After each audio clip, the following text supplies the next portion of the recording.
తర్వాత ఇందాక ఈ వైఎస్ షర్మిల గారు కాన్వాయ్ ఆపారు అని చెప్పి మీడియాలో కొన్ని వార్తలు వచ్చినాయి. యాక్చువల్గా మేడం ఎయిర్పోర్ట్ నుంచి బయలుదేరారు కాన్వాయ్లో. మేడం ఎదురున్న బైక్స్ అన్నీ వెళ్ళిపోయినాయి. మేడం గారి కాన్వాయ్ కూడా వెళ్ళిపోయింది పూర్తిగా. దాని తర్వాత కూడా ఒక 20 to 30 వెహికల్స్ వెళ్ళిపోయింది.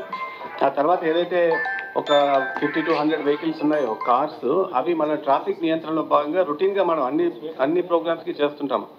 యూజువల్గా అన్ని వెహికల్స్ కూడా ఒక ప్రొసెషన్ కింద ఎప్పుడు కూడా మనము విజయవాడ నగరంలోకి మనం ఎలో చేయము because of traffic congestion and traffic jams అవుతాయన్న ఉద్దేశంతో ఎప్పుడు కూడా మనం వెహికల్స్ని ఆపి ఏదైనా పెద్ద కాన్వేలాగా వస్తుంటే వందల సంఖ్యలో వెహికల్స్ వస్తుంటే మనము కొద్దిగా స్లో డౌన్ చేసుకుని మనం ముందు పంపిస్తుంటాం. సో అదే పద్ధతిలో భాగంగా ఆ రొటీన్ పద్ధతిలో భాగంగానే బ్యాక్ ఉన్న వెహికల్స్ని కొన్నింటిని ఆపి స్లో డౌన్ చేయడం జరిగింది. కానీ దానికి వేరే ఎటువంటి ఉద్దేశాలు కానీ లేకపోతే ఆలోచనలు కానీ లేవు. దయచేసి అందరూ కూడా ఇది గమనించాల్సిందిగా ప్రార్థన.